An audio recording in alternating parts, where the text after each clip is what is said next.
आज इस video lecture का जो मेन टॉपिक है that is multinational corporation. Multinational corporation इसके नाम से क्लियर है कि ये मल्टीनेशनल मतलब इसके अंदर बहुत सारे जो नेशन हैं तो उनका एक कंट्रीब्यूशन होता है। अगर हम बात करें इंडस्ट्रियल सेक्टर की, तो इंडस्ट्रियल सेक्टर की वजह से किसी भी इकोनॉमी का डेवलपमेंट होता है, किसी भी कंट्री का डेवलपमेंट होता है।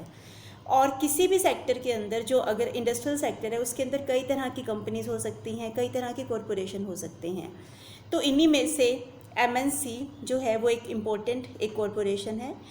एमएनसी की जो हिस्ट्री है अगर हम इसकी बात करें तो बहुत पुराना है ये। इसकी हिस्ट्री मतलब बहुत पुराने टाइम से एमएनसी कंपनी एग्जिस्टेंस में है। East India Company, Royal African Company, Hindustan Bay Company, तो ये कुछ एग्जाम्पल हैं जो ओल्ड एमएनसीज के हैं। इनकी एक्टिविटी का जो फील्ड है मतलब ये कहाँ पर एक्टिविटी अपनी करती हैं, beyond the boundaries of the country, ठीक है। और ये चाहे वो डेवलप कंट्रीज़ में जाकर करें या अंडर डेवलप कंट्रीज़ में करें, डेवलपिंग कंट्रीज़ में जाकर अपने बिजनेस को स्टार्ट कर सकती हैं। तो सबसे पहले हम समझेंगे कि मीनिंग क्या है, इंट्रोडक्शन क्या है, मल्टीनेशनल कॉरपोरेशन बेसिकली होती क्या है। तो multinational corporation is a company that operate in its home country, कि ऑपरेट तो अपनी ये होम कंट्री में करती हैं, as well as in other countries around the world, कि जो आसपास बाकी की कंट्रीज़ होती हैं तो वहाँ पर भी ये ऑपरेट करती हैं। It maintain a central office located in one country, इसका एक अपना एक सेंट्रल ऑफिस होता है जो एक कंट्री में होता है, which coordinate the management of all its other offices. और ये करता क्या है, अपने बाकी के ऑफिसेज को जो उसकी मैनेजमेंट है उनमें कोऑर्डिनेशन लेकर आता है, जो भी इसकी एडमिनिस्ट्रेटिव ब्रांचेज होती हैं या फैक्ट्रीज होती हैं। It isn't enough to call a company that export its product to more than one country a multinational company है। They need to maintain actual business operations in other countries, कि अगर हम कहें कि सिर्फ एक कंट्री जो बाहर की कंट्रीज़ में अपनी गुड्स को एक्सपोर्ट कर रही है तो वो मल्टीनेशनल कंपनी है। तो इसके लिए क्या रिक्वायरमेंट होता है कि उनको एक्चुअल में जो इसके बिजनेस ऑपरेशंस हैं तो अदर कंट्रीज़ में भी उनको मेंटेन करना वो ज़रूरी होता है, and must make a foreign direct investment there, और वहाँ पर फॉरेन डायरेक्ट इन्वेस्टमेंट भी हो, तभी हम उस कंपनी को, उस कॉरपोरेशन को मल्टीनेशनल कॉरपोरेशन कह सकते हैं।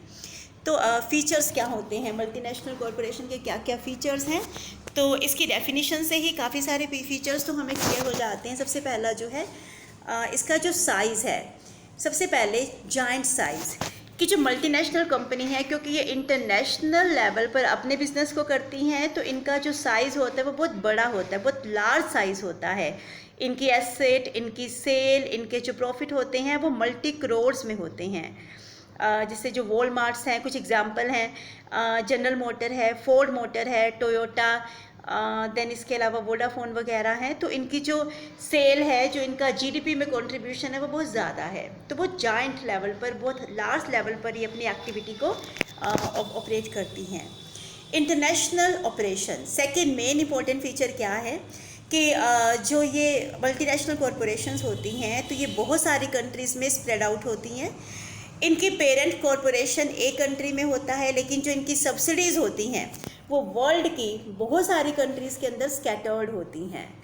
पेरेंट कंपनी में जो होती है 51% से 100% तक का जो शेयर होता है वो सब्सिडरीज कंपनी में होती हैं, और पेरेंट कंट्रीज़ का पूरा कंट्रोल होता है सब्सिडरीज कंपनीज़ के ऊपर। तो इंटरनेशनल ऑपरेशंस होते हैं इनके। देन नेक्स्ट आता है ट्रांसफ़र ऑफ रिसोर्सेज। जो एमएनसी की पेरेंट कॉरपोरेशन है तो वो resources, techniques, management ability, raw material, तो इन सब को ये ट्रांसफ़र कर सकती हैं अलग अलग कंट्रीज़ में जो भी हैं, जिन कंट्रीज़ में ये ऑपरेट कर रही होती हैं, अपने सोर्सेज को ट्रांसफ़र कर सकती हैं। नेक्स्ट जो फीचर है दैट इज़ ओलिगोपोलिस्टिक मार्केट। जो ये एमएनसीज कंपनी होती है वो बेसिकली ओलिगोपोलिस्टिक मार्केट से रिलेटेड है। ओलिगोपोलिस्टिक मार्केट कौन से होते हैं, जिसमें नंबर ऑफ जो सेलर है वो कम है लेकिन नंबर ऑफ बायर बहुत ज़्यादा होते हैं। मल्टीनेशनल कॉरपोरेशन बेसिकली उन चीज़ों को प्रोड्यूस करती हैं जिनके कम, स्मॉल नंबर ऑफ प्रोड्यूसर है, स्मॉल नंबर ऑफ सेलर है। क्योंकि जहाँ पर ओलिगोपोलिस्टिक मार्केट होती है, जहाँ पर ओलिगोपोलिस्टिक मार्केट कंडीशंस प्रिवेल करती हैं, तो वहीं पर जाकर ये अपने बिजनेस को स्टार्ट करते हैं। क्योंकि इससे क्या होगा, प्राइजेस के ऊपर ये कंट्रोल अपना रख पाएंगे, ठीक है, ये हाई प्राइजेस को फिक्स कर पाएंगे और इससे ज़्यादा प्रॉफिट को अर्न कर पाएंगे। तो ये जो बाकी की जो मतलब ये बेसिकली ये जो कॉरपोरेशंस होती हैं, ये नई फर्म की एंट्री को भी मार्केट में एंटर करने से भी उनको प्रिवेंट करती हैं। तो ये अपना पूरा होल्ड जो है वो रखना चाहती हैं। नेक्स्ट जो फीचर है मल्टीनेशनल कॉरपोरेशन की, दैट इज़ मल्टीनेशनल ओनरशिप। जो जिस कंट्री के अंदर जाकर ये अपने बिजनेस को स्टार्ट करती हैं, तो वहाँ के जो सिटीज़न हैं, ठीक है, वो वहाँ के लोग उस कॉरपोरेशन के अंदर मनी इन्वेस्ट कर लेते हैं, जिससे एमएनसी के जो शेयर है उनको ख़रीद लेते हैं। तो हम कह सकते हैं कि जो एमएनसी के शेयर्स हैं उनकी सेल परचेज इंटरनेशनल लेवल पर होती हैं, कि सिर्फ एक पर्टिकुलर कंट्री के अंदर ही सेल परचेज नहीं होती है, रादर इनकी जो सेल परचेज होती है वो एक इंटरनेशनल लेवल पर की जाती हैं। नेक्स्ट आता है मल्टीनेशनल मैनेजमेंट। मल्टीनेशनल कॉरपोरेशन की जो मैनेजमेंट होती है that is also eight international level. उनको जो मैनेज किया जाता है वो इंटरनेशनल लेवल पर होता है। इनका जो मैनेजिंग बोर्ड होता है उसके अंदर अलग अलग कंट्रीज़ के, बहुत सारी कंट्रीज़ के जो एक्सपर्ट होते हैं, तो उसके अंदर उस बोर्ड के अंदर वो उन लोग को इंक्लूड किया जाता है। तो बेसिकली इनकी जो मैनेजमेंट होती है किसी एक पर्टिकुलर लोगों के हाथों में नहीं होती, पर्टिकुलर कंट्री के लोगों के हाथों में नहीं होती है, रादर इनकी जो मैनेजमेंट होती है वो मल्टीनेशनल लेवल पर की जाती हैं। तो इसके अलावा जो नेक्स्ट जो फीचर है that is huge financial resources. MNCs के जो फिनेंशियल रिसोर्सेज होते हैं वो बहुत ज़्यादा होते हैं। इनकी जो कैपिटल का बेस होता है वो बहुत लार्ज होता है। इनकी जो कैपिटल होती है वो मिलियन बिलियंस में होती है। ऐसा नहीं है कि इनकी कैपिटल बहुत कम होती है, क्योंकि ये मल्टीनेशनल लेवल पर काम करते हैं, सो दैट इनकी जो कैपिटल होती है वो बहुत ज़्यादा होती हैं। इनके पास ह्यूज फिनेंशियल रिसोर्सेज होते हैं। तो दैट मीन्स जो मल्टीनेशनल कॉरपोरेशन है वो स्मॉल स्केल पर बिजनेस नहीं करती है, इनका बिजनेस बड़े लार्ज स्केल पर होता है। बहुत सारे फिनेंशियल सोर्सेज इनके पास अवेलेबल होते हैं, जैसे माइक्रोसॉफ्ट है, गूगल का हम एग्जांपल ले सकते हैं। तो ये बहुत लार्ज लेवल पर अपने बिजनेस को चलाते हैं, तो स्मॉल लेवल पर इनका बिजनेस नहीं होता है। बहुत सारी कंट्रीज़ का कंट्रीब्यूशन होता है, सो दैट इनके जो रिसोर्सेज होते हैं वो बहुत ह्यूज लेवल पर होते हैं, बहुत ज़्यादा होते हैं। अब नेक्स्ट हम बात करेंगे रोल ऑफ एमएनसीज़। एमएनसीज़ का रोल मतलब जो इनका सिग्निफिकेंस है एमएनसीज़ का, एडवांटेजेस क्या हैं एमएनसीज़ के, और कौन से हम आर्गुमेंट्स कह सकते हैं जो एमएनसीज़ के फेवर में हैं।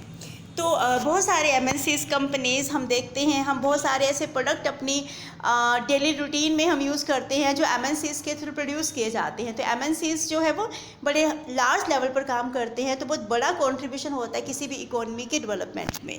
तो रोल में सबसे पहले हम बात करेंगे अवेलेबिलिटी ऑफ कैपिटल। एमएनसीज़ जो है ये कैपिटल की प्रॉब्लम को भी सॉर्ट आउट करने में हेल्प करती हैं। जो अंडर डेवलप कंट्रीज़ होती हैं जिनके पास कैपिटल की शॉर्टेज होती हैं, तो उसकी वजह से वो प्रॉपरली अपने बिजनेस को ऑपरेट नहीं कर पाती हैं। तो इस तरह की प्रॉब्लम को सॉर्ट आउट मल्टीनेशनल कॉरपोरेशंस के थ्रू किया जा सकता है, क्योंकि इनका जो इकोनॉमिक ग्रोथ होता है बहुत तेज़ी से ये डेवलप करती हैं। अगर हम अंडर डेवलप कंट्रीज़ की बात करें, ड्यू टू लो इन्वेस्टमेंट, तो वो इतना ज़्यादा स्पीडली ग्रो नहीं कर पाती हैं, लेकिन एमएनसीज़ कंपनी उनकी हेल्प करती हैं अपने ऑब्जेक्टिव को अचीव करने में। नेक्स्ट आता है availability of modern techniques and management. MNCs modern technology और मैनेजरियल सर्विसेज प्रोवाइड करती हैं। इसका क्या रिज़ल्ट होता है, जिन एंटरप्राइजेस को ये अपनी सर्विसेज देती हैं, अपनी जो है वो अपने मैनेजरियल सर्विसेज देती हैं, टेक्नोलॉजी देती हैं, तो उनके रिसोर्सेज बढ़ जाते हैं, और रिसोर्सेज बढ़ने की वजह से उनका प्रॉपर यूटिलाइजेशन किया जाता है, जिससे क्या होता है कि उनकी प्रोडक्टिविटी इंक्रीज़ होनी शुरू हो जाती हैं। तो MNCs basically managerial, administrative and technical skill जो होती है वो अपनी जो डेवलपिंग कंट्रीज़ हैं तो उनको वो प्रोवाइड करती हैं। एमएनसीज़ कॉम्प्लेक्स और मॉडर्न टेक्नोलॉजी भी देती हैं। नेक्स्ट जो होता है एमएनसीज़ का जो रोल है that is availability of marketing services. MNCs सिर्फ रिसोर्सेज अवेलेबल नहीं करवाती हैं, रादर ये अपनी मार्केटिंग सर्विसेज भी देती हैं। जैसे एक्सपोर्ट मार्केटिंग है, एडवर्टाइजिंग की बात होती है, मार्केट रिसर्च करना है या गुड्स को स्टोर करना है, स्टोरेज की फैसिलिटीज़ हैं, ट्रांसपोर्टेशन है, पैकेजिंग है, ब्रांडिंग है। तो ये जो सारी सर्विसेज हैं ये मल्टीनेशनल कॉरपोरेशंस के थ्रू बड़ी एफिशिएंटली इन सर्विसेज को परफॉर्म किया जाता है। नेक्स्ट जो आता है एमएनसीज के रोल में, जो नेक्स्ट पॉइंट है that is availability of foreign exchange. Multinational corporations जो है वो फॉरेन करेंसी की फॉर्म में कैपिटल लेकर आती हैं। इससे फॉरेन करेंसी का जो इनफ्लो है वो डोमेस्टिक मार्केट में कंट्री के अंदर बढ़ जाता है। तो इससे जो फॉरेन एक्सचेंज है वो डोमेस्टिक कंट्री के अंदर आती हैं। तो इससे अगर कुछ भी ऐसी असेंशियल चीज़ों को हमने बाहर से इंपोर्ट किया है तो उनकी पेमेंट करना हमारे लिए ईजी हो जाता है, बिकॉज हमारे पास जो फॉरेन एक्सचेंज है, फॉरेन करेंसी है, वो अवेलेबल हो जाती हैं। नेक्स्ट है इंक्रीज़ इन एम्प्लॉयमेंट। जिन कंट्रीज़ के अंदर मल्टीनेशनल कंपनीज़ अपनी सब्सिडरीज़ को इस्टेब्लिश करती हैं तो वहाँ पर एम्प्लॉयमेंट की जो अपॉर्चुनिटीज़ है वो इंक्रीज़ हो जाती है, एम्प्लॉयमेंट के बढ़ने के चांसेस हो जाते हैं। तो क्योंकि इन्वेस्टमेंट अगर बढ़ेगा तो नए नए एंटरप्राइजेज़ का सेटअप होगा, तो ऑब्वियसली अगर ऐसा होता है तो जो एम्प्लॉयमेंट है वो बढ़ना शुरू हो जाता है। तो हम कुछ ऐसे एग्जांपल हम अपने आसपास ले सकते हैं कि एमएनसीज की वजह से बहुत सारे ऐसे लोगों को एम्प्लॉयमेंट प्रोवाइड होती हैं। Increase in knowledge. नेक्स्ट जो है एमएनसी का और क्या रोल है कि एमएनसी लोकल एम्प्लॉयज़ को ट्रेनिंग प्रोवाइड करती है कि किस तरह से मॉडर्न टेक्नोलॉजी का यूज़ किया जाएगा, किस तरह से मॉडर्न मैनेजमेंट होगा, मार्केटिंग, फिनांस, एक्सपोर्ट वगैरह के बारे में बहुत ज़्यादा ट्रेनिंग प्रोवाइड करती हैं। इससे क्या होता है कि जब मॉडर्न जो एबिलिटी है, स्किल है, वो सारी इम्प्रूव हो जाती हैं। तो नॉलेज बढ़ना भी एक रीज़न है, नॉलेज बढ़ना भी एक हम कह सकते हैं कि एक रिज़ल्ट है एमएनसी के इस्टेब्लिश होने का। नेक्स्ट आता है इंक्रीज़ इन एक्सपोर्ट। एमएनसीज़ की वजह से जो क्या करती है कि जो डोमेस्टिक लेबर है, जो चीप डोमेस्टिक लेबर है, जो कम रेट पर अवेलेबल हो जाती हैं और उनके पास बहुत ज़्यादा कैपिटल रिसोर्सेज होते हैं जिससे रॉ मटेरियल को फिनिश गुड्स में कन्वर्ट कर दिया जाता है। मैनेजरियल स्किल, कैपिटल अवेलेबल होती हैं, मॉडर्न टेक्नोलॉजी हैं और बाकी रिसोर्सेज के होने की वजह से, क्योंकि एमएनसीज के पास सारे रिसोर्सेज अवेलेबल होते हैं तो रिसोर्सेज का पूरा यूटिलाइजेशन होता है। तो फिर इसका रिज़ल्ट क्या होगा? अच्छी टेक्नोलॉजी होने की वजह से अच्छी क्वालिटी के प्रोडक्ट को तैयार किया जाता है और प्रोडक्ट जो होते हैं वो उनकी बहुत ज़्यादा सप्लाई होती है, जिससे क्या होता है कि उनको बाहर भी एक्सपोर्ट किया जा सकता है, तो इससे एक्सपोर्ट इंक्रीज़ हो जाते हैं। नेक्स्ट आता है इंक्रीज़ इन कंपटीशन। एमएनसीज की एंट्री से क्या होता है, इससे डोमेस्टिक इकोनॉमी के अंदर भी एक कंपटीशन अराइज होता है। कंपटीशन से क्या होता है कि प्राइस कम होने शुरू हो जाते हैं, जिसका अल्टीमेटली जो बेनिफिट होगा वो कंज्यूमर के लिए होता है। अगर एलजी, सैमसंग, सोनी वगैरह का है तो इनसे क्या हुआ है, कुछ इंडस्ट्रीज़ को सेटअप किया गया, क्योंकि बहुत सारे ऐसे इनकी एंट्री की वजह से, मतलब जो एमएनसीज़ की एंट्री होती है तो बहुत सारे जो डोमेस्टिक इंडस्ट्रीज़ हैं तो उनका भी सेटअप होता है, ताकि जो कंपटीशन है उसको वो बढ़ता है। कंपटीशन बढ़ने की वजह से प्राइसेस कम होने शुरू हो जाते हैं, क्वालिटी इम्प्रूव होनी शुरू हो जाती हैं। तो this is basic role of MNCs. अब हम बात करेंगे एमएनसीज़ की लिमिटेशंस क्या हैं, डिसएडवांटेजेस क्या हैं एमएनसीज़ के, मल्टीनेशनल कॉरपोरेशन के, कौन कौन से ऐसे आर्गुमेंट्स हैं जो हम एमएनसीज़ के अगेंस्ट हम कह सकते हैं। तो सबसे पहले हम बात करेंगे outflow of funds from host country. Host country एक ऐसी कंट्री होती है जहाँ पर एमएनसीज़ अपनी सब्सिडरीज़ को इस्टेब्लिश करती हैं। एमएनसीज़ का जो मेन मोटिव होता है प्रॉफिट को मैक्सिमाइज़ करना होता है। ये अंडर डेवलप कंट्रीज़ के अंदर जाकर अपनी कैपिटल को इन्वेस्ट करती हैं और अपने ऑब्जेक्टिव को अचीव करती हैं। इन्वेस्टमेंट इनके लिए प्रॉफिटेबल प्रूव होती हैं, लेकिन बाद में क्या करती हैं, ये जो प्रॉफिट इन्होंने वहाँ से अर्न किया है, एमएनसीज़ से जो अर्न किया है, वो उनके हेडक्वार्टर को भेज दिया जाता है। MNCs large amount of foreign exchange country से बाहर ले जाती हैं। वो डिविडेंड के फॉर्म में हो सकता है, वो रॉयल्टी के फॉर्म में हो सकता है, मैनेजर का जो रेम्यूनरेशन होता है, दैट मीन्स मैनेजमेंट जो फीस होती है तो उसकी फॉर्म में हो सकता है। मतलब जो अमाउंट, जो पैसा उन्होंने यहाँ पर अर्न किया है वो किसी न किसी फॉर्म में उसको बाहर भेज दिया जाता है, तो आउटफ्लो हो जाता है होस्ट कंट्री से फंड का। नेक्स्ट आता है harmful for industrial producer.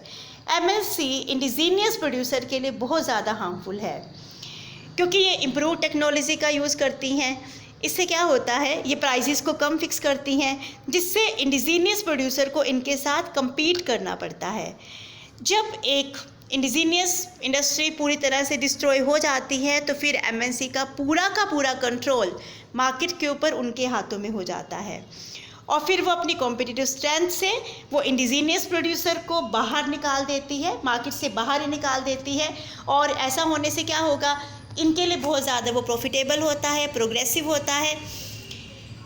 That means कि ये इंडिजीनियस प्रोड्यूसर के लिए बहुत ज़्यादा हार्मफुल है।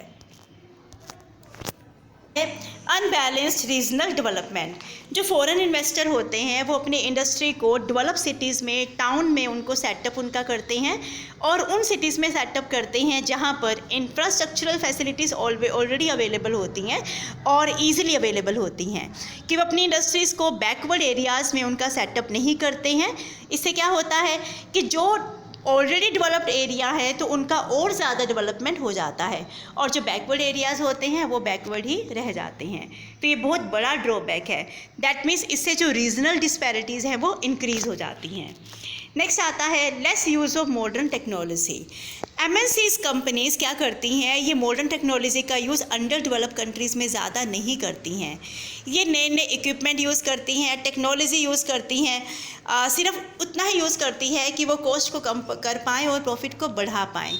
लेकिन इनका बिल्कुल भी इंटरेस्ट नहीं होता है कि वो कोई भी इंटरेस्ट नहीं होता कि वो डेवलपिंग टेक्नोलॉजी का यूज़ करें अंडर डेवलप कंट्रीज़ के लिए, क्योंकि वो बिना वहाँ पर खर्च किए ही जो बिना इम्प्रूव टेक्नोलॉजी का यूज़ किए ही वो अपने प्रॉफिट को वहाँ पर अर्न कर पाती हैं। नेक्स्ट आता है टैक्स इवेज़न। जो होस्ट कंट्री की गवर्नमेंट होती है वो कई तरह के टैक्सेस इम्पोज करती हैं, कॉरपोरेशन टैक्सेस लगाती हैं कंपनीज़ के इनकम के ऊपर, ताकि वो रेवेन्यू को जनरेट कर पाएँ। तो इससे क्या होता है कि जो एमएनसीज कंपनी है वो कॉरपोरेशन टैक्स से अपने आप को बचाना चाहती हैं, तो अपने प्रॉफिट के अमाउंट को वो रिड्यूस कर देती है, और इसके लिए वो ट्रांसफ़र प्राइसिंग मेथड को फॉलो करती हैं। ट्रांसफ़र प्राइसिंग मेथड में क्या होता है कि ये इंटरमीडिएरी गुड्स जो होती है वो अपनी ही सब्सिडरी से परचेज़ करती हैं, और वो ज़्यादा प्राइस पर परचेज़ करती हैं और लोकल प्रॉफिट को वो कम कर देती हैं। तो इससे क्या होगा कि एमएनसी फिर क्या करती हैं कि जो प्रोडक्ट है वो अपनी सब्सिडरीज़ को कम प्राइस पर उनको सेल कर देती हैं, कि ज़्यादा प्राइस पर रॉ मटेरियल को ख़रीदा है, ज़्यादा प्राइस पर गुड्स को ख़रीदा है, अपनी ही सब्सिडरीज से उनको मार्केट के अंदर सेल कर दिया, और फिर उनको बाहर एक्सपोर्ट कर दिया जाता है। बाहर एक्सपोर्ट जो किया जाता है वो भी कम प्राइस पर किया जाता है, और वो भी अपनी सब्सिडरीज़ को ही किया जाता है। तो इससे क्या होगा, उनके प्रॉफिट कम शो होंगे, और अगर प्रॉफिट कम होंगे तो उनको टैक्सेस भी कम पे करना पड़ेगा। इस तरह से वो टैक्सेस से अपने आप को बचा लेते हैं। तो टैक्स इवेज़न जो होता है ये बहुत बड़ा ड्रॉबैक है एमएनसीज़ का। नेक्स्ट हम बात करेंगे lack of morality and ethics. जो एमएनसीज कंपनी है ये अनएथिकल और करप्शन की प्रैक्टिसेस में इंडल्ज होती हैं। इनका अपना सेल्फ इंटरेस्ट को वो सबसे ज़्यादा इम्पोर्टेंस देती हैं। वो किसी भी तरह के मतलब कोई हेजिटेशन नहीं होती है उनको किसी ऑफिशियल को, किसी पॉलिटिकल पार्टी को ब्राइब देने में, रिश्वत देने में, कि वो पॉलिसीज़ को भी कई बार तो अपनी फेवर में ही कर लेती हैं। तो जो लोकल वहाँ के लोग होते हैं तो उनके लिए बहुत अनफेवरेबल सा होता है ये। नेक्स्ट आता है पॉलिटिकल इंटरफेरेंस।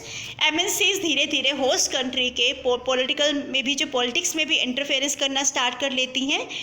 ये पूरी कोशिश करती हैं कि जो पार्टी इन पावर है, होस्ट कंट्री की जो पार्टी इन पावर है, तो उसको अपनी फेवर में ले लिया जाए, क्योंकि इससे अल्टीमेटली क्या होगा, अगर पॉलिटिकल पार्टी जो फेवर में है, अगर वो पॉलिटिकल पार्टी जो इन पावर है अगर वो फेवर में हो जाएगी तो जितनी भी पॉलिसीज़ बनेंगी, जो नॉर्म्स बनेंगे, जो रेगुलेशंस होंगे, वो भी सारे एमएनसीज की फेवर में ही होंगे।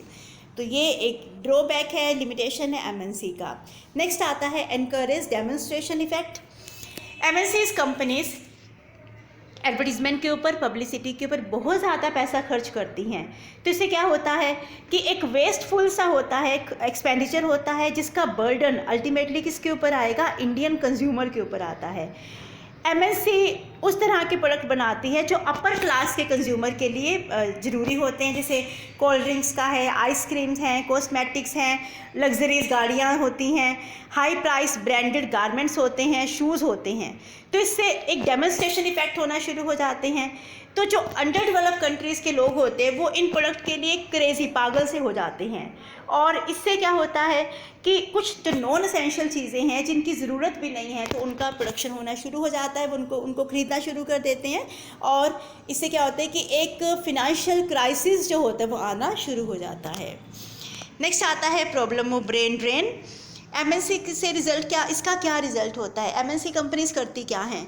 जो स्किल्ड और क्वालिफाइड लोग होते हैं जो इंडिया के हैं, जो स्किल्ड इंजीनियर है, टेक्नीशियंस हैं, एक्सपर्ट्स हैं, उनको इंडिया से उनको पहले वो हायर करती हैं, उनको रिक्रूट करती हैं और बाद में इन्हीं एक्सपर्ट को अब्रॉड में अपनी फॉरेन सब्सिडरीज़ के अंदर उनको अपॉइंट कर दिया जाता है, उनकी पोस्टिंग कर दी जाती है। तो एमएनसीज़ क्या करती हैं? इंडियन टैलेंट को ब्रेन ड्रेन करने की कोशिश करती है कि इंडिया से उनको बाहर ले जाया जाता है। तो ये लिमिटेशंस हैं एमएनसीज़ की। अब हम बात करते हैं regulations of multinational corporation. Multinational corporations के जो मेरिट्स एंड डीमेरिट्स हैं उनको एग्जामिन करने के बाद हम ये कंक्लूज़न निकाल सकते हैं कि अदरवाइज़ तो एमएनसीज़ कंपनी इकोनॉमिक डेवलपमेंट के लिए बहुत बड़े मोटिवेटर की तरह काम करती हैं, लेकिन जहाँ इसके लिए क्या ज़रूरी है कि जो एमएनसीज़ कंपनी है उनका अपना और होस्ट कंट्री में उनका एक सिमिलर इंटरेस्ट होना ज़रूरी है। इसके जो मेरिट हैं उनको मतलब हम कैसे कर सकते हैं, उनको कैसे लिया जा सकता है कि एमएनसीज़ के जो नेगेटिव इफ़ेक्ट है तो उनको कंट्रोल करके इनके मेरिट्स का यूज़ किया जा सकता है। कंट्रोल है, जो रेगुलेशंस हैं वो एमएनसी का कैसे हो सकता है? तो बहुत सारी ऐसी एजेंसीज़ हैं जो एमएनसी के ऊपर कंट्रोल रख सकती हैं, जिसमें सबसे पहले हम बात करेंगे government control over MNC. MNC को कंट्रोल करने की जो रिस्पॉन्सिबिलिटी है वो गवर्नमेंट एजेंसीज़ के पास होती हैं। तो इनमें कुछ ऐसी एजेंसीज़ हैं जो गवर्नमेंट एजेंसीज़ हैं और वो एमएनसी को कंट्रोल कर सकती है, जिसमें सबसे पहले आता है department of company affair, then ministry of industry है, मिनिस्ट्री ऑफ फिनांस है, RBI reserve bank of India, cabinet committee on economic affair, foreign investment facilitation board. तो ये कुछ ऐसी एजेंसीज़ हैं जो इनको कंट्रोल कर सकती हैं। और कंट्रोल हो कैसे कर सकता है? सबसे पहला है रिस्ट्रिक्टिव इम्पोर्ट।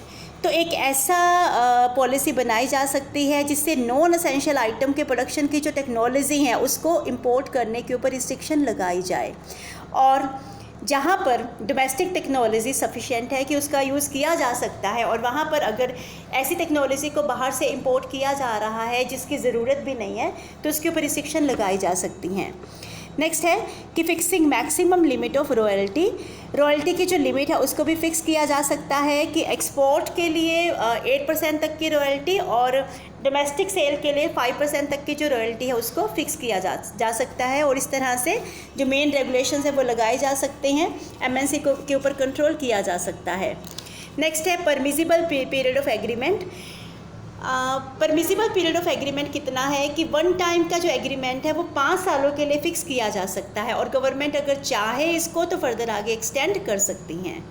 नेक्स्ट आता है equity participation of MNCs is restricted. कुछ एरियाज़ के अंदर एमएनसी का जो पार्टिसिपेशन है उसको रिस्ट्रिक्ट किया गया है, कुछ एरिया में मतलब कुछ परसेंटेज तक ही उनका पार्टिसिपेशन हो सकता है।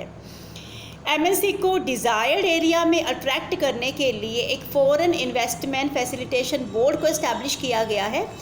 एमएनसी के लिए इस मतलब उन एरियाज़ के अंदर वो इस्टेब्लिश अपनी सब्सिडरीज़ को कर पाएँ तो इसके लिए सिंगल विंडो क्लियरेंस फैसिलिटी उनको दी गई है जिससे एफडीआई का इनफ्लो में उनको एनकरेजमेंट मिले। देन है एक्सपोर्ट ऑब्लिगेशंस। इसमें एक्सपोर्ट के रिगार्डिंग कुछ ऑब्लिगेशंस भी लगाई गई हैं एमएनसीज़ के ऊपर कि एक्सपोर्ट करना उनके लिए थोड़ा सा रिस्ट्रिक्ट किया गया है। देन नेक्स्ट आता है एथिकल कोड ऑफ कंडक्ट। तो सेकंड जो है लीगल कंट्रोल के अलावा एक एथिकल कोड ऑफ कंडक्ट भी उनके लिए बनाया गया है, उनको उस कोड ऑफ कंडक्ट को फॉलो करना ज़रूरी होता है। तो इसमें क्या क्या आता है, मेन प्रोविज़न क्या है, उनको होस्ट कंट्रीज़ के डोमेस्टिक लॉज को रेगुलेशंस को फॉलो करना होगा, उनको किसी भी तरह के अनफेयर या करप्ट प्रैक्टिसेस के अंदर इंडल्ज नहीं होना है, जैसे डिसेप्टिव एडवर्टीजमेंट है या न्यू फर्म की एंट्री को रिस्ट्रिक्ट करना है या लो कंपटीशन को कम करना है। Research and development promoting technology के लिए करना है और टैक्सेस एंड ड्यूटीज़ की टाइमली पेमेंट करना, एम्प्लॉयज़ के साथ फेयर ट्रीटमेंट करना, अच्छी वर्किंग कंडीशंस उनको प्रोवाइड करना, अच्छी सैलरी उनको प्रोवाइड करना, मोनोपोलिस्टिक प्रैक्टिसेस को अवॉइड करना, होस्ट कंट्री के नेशनल इंटरेस्ट के अगेंस्ट काम ना करना, सोशियो कल्चरल वैल्यूज़ को फॉलो करना होस्ट कंट्री की, और पॉलिटिकल अफेयर्स के अंदर किसी भी तरह का इंटरफेरेंस ना करना। तो ये एथिकल कोड ऑफ कंडक्ट है जिसको डिज़ाइन किया गया है मल्टीनेशनल कॉरपोरेशंस के लिए। देन नेक्स्ट आता है policy regarding multinational corporation. Multinational corporations के रिगार्डिंग भी कुछ पॉलिसीज़ बनाई गई हैं। 1991 से पहले तो बहुत ज़्यादा रिस्ट्रिक्शंस लगाई गई थी कि जो फॉरेन इन्वेस्टमेंट था उनकी एंट्री नहीं हो सकती थी, उनके ऊपर बहुत ज़्यादा रिस्ट्रिक्शंस थी। लेकिन 1991 के बाद एक लिबरल पॉलिसी उनके लिए बनाई गई है। तो अब जो है वो ईज़िली जो फॉरेन जो FDI है उसको इनवाइट किया जा सकता है, फॉरेन इन्वेस्टमेंट को इनवाइट किया जा सकता है कि वो इंडिया के अंदर मनी इन्वेस्ट कर सकते हैं। तो ये कुछ ऐसे रेगुलेशंस हैं जो MNC को कंट्रोल करने के लिए बनाए गए हैं। इसके बाद नेक्स्ट आता है सजेशंस फॉर रेगुलेटिंग MNC को किस तरह से रेगुलेट किया जा सकता है, तो उसके क्या क्या सजेशंस हैं। सबसे पहले गवर्नमेंट इंटरफेरेंस। होस्ट कंट्री की गवर्नमेंट को उनके अपने रिप्रेजेंटेटिव होने चाहिए इन कॉरपोरेशन को मैनेज करने के लिए। तो इससे क्या होगा कि गवर्नमेंट के जो रिप्रेजेंटेटिव होंगे तो वो इंटरफेरेंस करेंगे। दैट मीन्स कोई भी अगर कुछ भी ऐसे जो इम्पोर्टेंट मैटर होते हैं तो वो लोग डिस्कस करेंगे। तो MNC को ये क्लियर होना ज़रूरी है कि अगर वो होस्ट कंट्री के इंटरेस्ट में काम नहीं करेंगी तो उस तरह की जो कंपनीज़ हैं उनका नेशनलाइजेशन कर दिया जाएगा।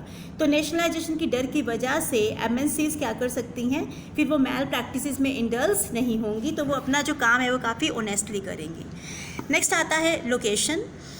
तो MNC को इनकरेज करना चाहिए कि वो अपने जो प्लांट है, अपनी मशीनरी वगैरह, अपनी जो सब्सिडरीज़ हैं उनको बैकवर्ड एरियाज़ में इस्टेब्लिश करे। इससे क्या होगा, रीजनल जो इम्बैलेंसेस है वो नहीं होगा और एक बैलेंस्ड रीजनल डेवलपमेंट होगा होस्ट कंट्री का। नेक्स्ट जो सजेशन है दैट इज़ सुपरविज़न। गवर्नमेंट और नॉन गवर्नमेंटल ऑर्गेनाइजेशन को MNC की एक्टिविटी को सुपरवाइज़ करना चाहिए। अगर उनको लगता है कि किसी भी तरह की अगर अनडिज़ायरेबल एक्टिविटी हो रही है तो उसको टाइमली डिटेक्ट किया जाए और उसको कंट्रोल किया जाए। Beneficial collaboration. गवर्नमेंट को MNCs को एक बेनिफिशियल कोलैबोरेशन अलाउ करना चाहिए उन एरियाज़ में जहाँ पर डोमेस्टिक सेक्टर बहुत पीछे हैं, तो उनके साथ वो कोलैबोरेशन कर सकते हैं। Research and development. Multinational corporation को अपने प्रॉफिट का कुछ पार्ट जो है वो होस्ट कंट्री के बेनिफिट के लिए खर्च करने की ज़रूरत है कि उनको रिसर्च एंड डेवलपमेंट के ऊपर एक्सपेंडिचर करना चाहिए। तो ये भी एक सजेशन है। नेक्स्ट है setting up basic and heavy industries. MNC को इनकरेज करना चाहिए कि वो बेसिक और हैवी इंडस्ट्री को सेटअप करे instead of consumer goods industry. Consumer goods की बजाय वो कौन सी इंडस्ट्रीज़ का सेटअप करे, बेसिक जो इंडस्ट्रीज़ हैं उनका सेटअप करे। कंज्यूमर गुड्स जो इंडस्ट्रीज़ हैं वो लोकल एंटरप्राइजेज़ भी ईजिली उनको चला सकती हैं, उनको इस्टेब्लिश कर सकती हैं। Check on monopolistic tendencies. Government को एक वॉच रखना चाहिए मोनोपोलिस्टिक और उनकी जो ओलिगोपोलिस्टिक टेंडेंसी होती है MNC की, जिसकी वजह से वो मार्केट के ऊपर अपना कंट्रोल रखती हैं। लास्ट है लेस डिपेंडेंस। जहाँ तक हो सके MNC के ऊपर जो हमारी डिपेंडेंस है उसको हमें मिनिमाइज़ करना चाहिए। इसके लिए कुछ ऐसी पॉलिसीज़ बनाई जा सकती हैं जिनसे जो डोमेस्टिक इंडस्ट्रीज़ है उनको प्रमोट किया जाए। तो अगर इन सजेशंस को ऑप्ट किया जाए तो हम कह सकते हैं कि MNCs को काफ़ी हद तक रेगुलेट किया जा सकता है। अब हम बात करेंगे इंडिया और MNCs की।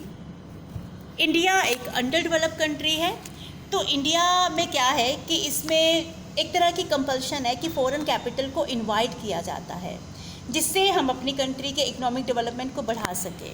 तो इंडिया के अंदर बहुत सारी ऐसी MNCs हैं जिन्होंने जो इस्टेब्लिश हुई हैं और जो हमारे कंट्री के डेवलपमेंट में उनका पार्टिसिपेशन भी है, उनका कंट्रीब्यूशन भी है। तो अगर इंडिया के साथ हम MNCs का रिलेशन देखें तो हम कह सकते हैं, कुछ पॉइंट के थ्रू हम इसको एक्सप्लेन कर सकते हैं। सबसे पहले हम बात करते हैं जो फर्स्ट है that is main investing countries, कि most of the foreign direct investment in the form of MNC is coming from Mauritius, Singapore, USA, UK, Japan, Netherland और जर्मनी। तो हमारे इंडिया के अंदर जो बेसिक मनी को डायरेक्ट इन्वेस्टमेंट आती है, एफडीआई वगैरह आती हैं, तो वो Mauritius, Singapore, UK, USA, Japan वगैरह से हैं। सेकंड आता है मेन वर्किंग एरियाज़। एमएनसी जो इंडिया के अंदर ऑपरेट कर रही हैं, तो उनका जो ज़्यादातर जो पर्टिकुलरली वो कौन से एरिया में काम कर रही हैं, टेलीकम्युनिकेशन सर्विसेज में है, बैंकिंग का है, इंश्योरेंस में हम देख सकते हैं, कंज्यूमर गुड्स का है, ड्रग्स का है, इलेक्ट्रॉनिक्स वगैरह में उन्होंने काफ़ी ज़्यादा उनका कंट्रीब्यूशन है। सोर्सेज ऑफ कैपिटल, एमएनसी जो लार्ज नंबर ऑफ सब्सिडीज़ हैं एमएनसीज़ की जो इंडिया के अंदर ऑपरेट कर रही हैं, तो उन्होंने जो फिनंशियल रिसोर्सेज है इंडिया से उनका मोबिलाइजेशन किया है, इंडिया से ही पैसा इकट्ठा किया है। कुछ केसेस में है कि वो शेयर कैपिटल या लोन की फॉर्म में वो फॉरेन कंट्री से लेकर आए हों, लेकिन वो बहुत कम है। हाई रेट ऑफ प्रॉफिटेबिलिटी, अगर हम इंडिजीनियस कंपनीज़ की बात करें तो एमएनसीज़ की जो रेट ऑफ प्रॉफिटेबिलिटी है वो बहुत ज़्यादा है, क्योंकि उनकी जो टेक्नोलॉजी है वो बहुत ज़्यादा सुपीरियर है, मार्केटिंग सुपीरियरिटी है, इंटरनेशनल इमेज है, बहुत सारे फिनंशियल रिसोर्सेज हैं उनके। तो इससे क्या है कि एमएनसी की जो प्रॉफिटेबिलिटी की रेट है वो बहुत ज़्यादा है। Limited transfer of improve technology, MNC India के अंदर जो इम्प्रूव टेक्नोलॉजी है उसका बहुत कम ट्रांसफ़र करती है, लिमिटेड ट्रांसफ़र करती हैं। ज़्यादातर जो ओल्ड टेक्नोलॉजी हैं उन्हीं को ही कंटिन्यू किया जाता है। No real increase in export, MNC ने मतलब कुछ एरियाज़ ऐसे हैं कि जो कन्वेंशनल गुड्स थी जो पहले ही थे यहाँ पर, जैसे टी है, टोबैको है, लेदर वगैरह है, तो इन्हीं का एक्सपोर्ट किया है। ये तो ऑलरेडी भी इंडिया पहले भी एमएनसी की एंट्री से पहले भी इवन इंडिया इन चीज़ों को एक्सपोर्ट करता था। तो एक्चुअल में किसी भी तरह का कोई रियल इंक्रीज़ नहीं हुआ है एक्सपोर्ट में, एक्सपोर्ट अर्निंग में इंडिया की। Heavy remittance to abroad, MNC की जो रेट ऑफ प्रॉफिटेबिलिटी वो बहुत ज़्यादा है, लेकिन वो करते क्या हैं, वो इन्वेस्टमेंट का जो उनकी इन्वेस्टमेंट है, इन्वेस्टमेंट से ज़्यादा वो इंडिया से बाहर रिपेट्रिएट कर देते हैं, पैसा बाहर भेज देते हैं अपने हेड ऑफिस में। वो रॉयल्टी की फॉर्म में हो सकता है, डिविडेंड की फॉर्म में हो सकता है। एंड नेक्स्ट आता है इंक्रीज़ इन एफडीआई। एफडीआई की जो इंक्रीज़ है वो हुआ है 1991 से पहले इतना ज़्यादा इंक्रीज़ नहीं था, लेकिन 1991 की लिबरल पॉलिसी के बनने के बाद इंडिया के अंदर जो है एफडीआई का इंक्रीमेंट हुआ है। तो इंडिया में जो बेसिक एमएनसीज़ हैं अगर हम बात करें तो बहुत ज़्यादा है, जैसे टाटा स्टील है, रेनबैक्सी है, टाटा मोटर है, टाटा टी है। तो बहुत सारी ऐसी कंट्रीज़ हैं जो ये इंडियन एमएनसीज़ हैं जो बाहर की कंट्रीज़ में जाकर अपनी सब्सिडरीज़ को जिन्होंने इस्टेब्लिश किया हुआ है। ना सिर्फ इंडिया के अंदर एमएनसीज़ इस्टेब्लिश्ड है, रादर इंडियन कंट्रीज़ भी बाहर जाकर एक एमएनसीज़ की फॉर्म में वो लोग काम कर रहे हैं। तो हम कह सकते हैं कि एमएनसी अदरवाइज़ तो बहुत एक इम्पॉर्टेंट रोल प्ले करती हैं, लेकिन फिर भी उनके ऊपर कुछ रिस्ट्रिक्शंस लगाने की ज़रूरत है ताकि वो डोमेस्टिक जो इंडस्ट्रीज़ हैं तो उनके डेवलपमेंट में किसी भी तरह की ऑब्स्टेकल की फॉर्म में खड़ी ना हो। तो this is the end of the topic. I hope आपको ये टॉपिक समझ में आया होगा। Thank you.